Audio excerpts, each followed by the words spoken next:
Vocês sabem o que é ponto de fusão, ponto de ebulição e densidade? Os integrantes do grupo são Ana Carolina Damas, Ana Clara Guida, Arthur Luiz Barcelos, Isabela Rabelo, Carla Silva e Maria Clara D'Amido. Antes de entender o que são esses conceitos, vamos ver como é aplicado na prática.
Agora vamos entender como isso ocorre, abordando alguns conceitos básicos.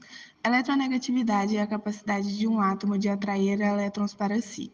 Esse átomo ligado a uma molécula tem compartilhamento de elétrons para ocorrer a estabilidade da sua camada de valência. Essa eletronegatividade é dada pelo raio atômico e pelas camadas de valência de cada átomo. De acordo com as imagens, a eletronegatividade na tabela periódica vai da esquerda para a direita e de baixo para cima. Já na segunda imagem, mostra a escala dos átomos mais eletronegativos. Intermoleculares. As forças intermoleculares estão diretamente ligadas às propriedades físicas da matéria. São ligações que estão relacionadas com as colisões e atrações das moléculas. A ligação de hidrogênio é a mais forte dentre elas. Ela ocorre entre moléculas polares. Essa força tem um átomo mais eletronegativo em sua molécula. Um exemplo de molécula que tem esse tipo de força é a molécula da água, onde os hidrogênios eles encontram os outros elementos, sendo assim mais forte. Temos também a força de polo, é uma ligação de força intermediária que também ocorre entre moléculas polares. Essas moléculas polares, elas interagem entre si de forma em que os seus polos se mantêm permanentes. Por isso, essa ligação também é chamada de dipolo permanente, pois eles não se soltam. A ligação de polo induzida é considerada uma das mais fracas, ocorre entre moléculas apolares. Nessa ligação, o dipolo ocorre quando uma molécula se aproxima de outra e induz a outra molécula a compartilhar elétrons. Dessa forma, surge um polo positivo e outro negativo. Essa ligação ocorre de forma rápida, pois é só uma indução. Entendendo as forças intermoleculares, vamos entender como elas interferem alterando os estados da matéria. Quando uma substância está em estado sólido, suas moléculas estão mais juntas e organizadas, ou seja, suas ligações estão bem mais fortes. No entanto, será necessário mais energia para acontecer a quebra dessas moléculas. Essa energia aplicada geralmente é a temperatura. No estado líquido, as moléculas estão mais afastadas, mas a sua força intermolecular ainda é considerável e será necessária uma energia elevada para romper essas moléculas. Já o gás é uma força intermolecular mais fraca, pois as suas moléculas estão dispersas no ar e afastadas umas das outras. Então, na sua transição de fase, ocorre ao mínimo contato com a temperatura. A energia aplicada pois essas moléculas irão se agitar e, consequentemente, colidirem umas com as outras, podendo assim ocorrer uma melhor interação entre elas e chegando à transição de fases.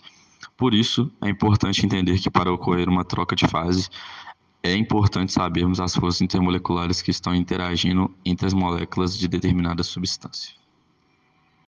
O que é temperatura? A temperatura relaciona o estado de agitação das partículas que constituem um corpo e a capacidade desse corpo de transmitir ou receber calor. Em outras palavras, podemos dizer que a temperatura mede a energia cinética média dos átomos ou moléculas de um sistema. Existem diversas escalas de temperatura, sendo que elas variam de lugar para lugar. Na ciência, a escala mais usada é a de Kelvin, já que ela não atinge valores negativos, e o seu zero Kelvin é considerado zero absoluto. As escalas foram construídas com base nas mudanças de características que algumas substâncias apresentam a determinadas temperaturas, como seu ponto de fusão e ebulição. Existem alguns fatores que devem ser considerados ao mudar a temperatura, como o número de moléculas e a capacidade de calor do sistema. A temperatura também está relacionada com as propriedades físicas da matéria, assim como as forças intermoleculares já citadas, tendo em vista que quanto maior a temperatura, maior a agitação das moléculas. Quando um certo ponto de agitação é atingido, as partículas têm sua interação dificultada, o que resulta na mudança do estado. Cada substância tem a sua temperatura de ebulição e fusão específica já padronizada, onde é considerada por nossa pressão atmosférica a nível do mar, que é de 1 atm, e também nossa escala de temperatura, que é o grau Celsius. No nosso experimento, utilizamos a água, que muda do estado sólido para o líquido a 0 graus Celsius, e do estado líquido para o gasoso, a mudança ocorre a partir de 100 graus Celsius. Considerando esse aspecto, por que será que na prática realizada a água atingiu a ebulição em temperatura menor que 100 graus Celsius? Isso está relacionado com a pressão atmosférica, que é considerada como 1 atm ao nível do mar. No entanto, quando a pressão do meio está menor que 1 atm, a pressão de vapor da água será igualada com a pressão atmosférica mais rapidamente. Por isso, entra na ebulição mais rápido. Além disso, é importante ressaltar que temperatura é diferente de calor, pois a temperatura mede o grau de agitação das moléculas. Já o calor é a transferência de energia entre corpos com temperaturas diferentes. Portanto, o ponto de fusão é a transição do estado sólido para o estado líquido em equilíbrio sob uma pressão externa. Essas propriedades dependem primordialmente da temperatura que é aplicada e da pressão.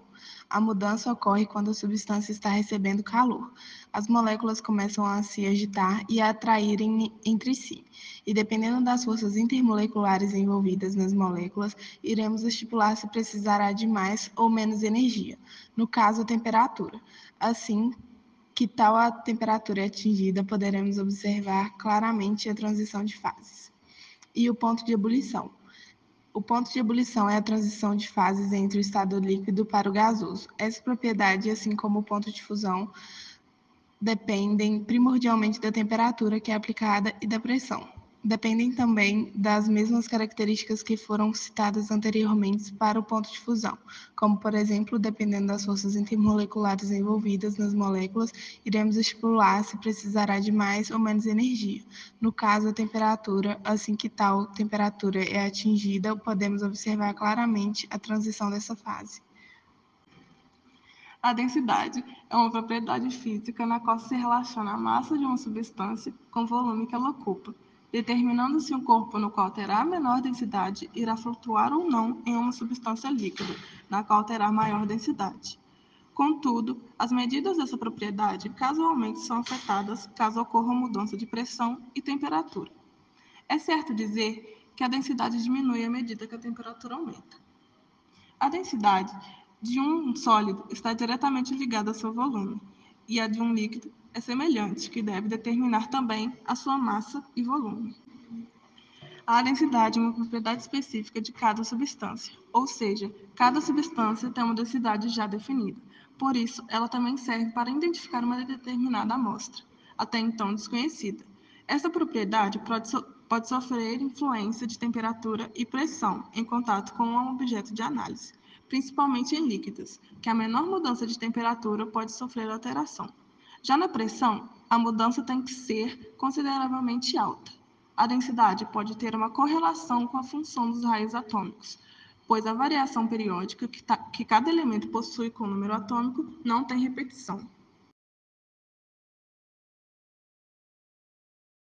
Então, por que o gelo flutua na água em temperatura ambiente? A água pura é a única substância que possui densidade de 1 grama por centímetro cúbico e que, em condições normais de temperatura e pressão, congela a 0 graus e ferve a 100 graus Celsius. Substâncias sólidas são mais densas, contudo, quando se trata de água, isso ocorre de forma contrária. Ao entrar em estado sólido, sua densidade diminui para aproximadamente 0,92 e por isso flutua sobre a água, como acontece em copos de gelo e icebergs. Isso se dá porque, ao entrar em processo de congelamento, as moléculas da água vão se aproximando, formando ligações de hidrogênio ainda mais fortes e se reorganizando, em formato no qual faz com que haja expansão de volume, consequentemente diminuindo a densidade. Conclusão. Moléculas que têm geralmente ligações de hidrogênio têm ponto de ebulição e fusão mais alto e geralmente esses valores são característicos de cada substância. Assim como a densidade, isso também está ligado à superfície de contato de cada molécula e massa molecular. É importante medirmos essas propriedades para o seu armazenamento, transporte e comportamento que cada substância tem. E partindo do pressuposto que uma substância pura, a mudança de estado físico é mais rápida de ocorrer, não sendo afetada pelas mudanças a dada pressão. Se houver uma impureza, esse valor característico pode variar de, em média, 1 ou 2 graus. Ocorrendo a mudança de estado físico em dada temperatura, nós conseguimos identificar qual substância é, além de determinarmos seu ponto de fusão, ponto de ebulição e, se soubermos, a massa e volume, sua densidade.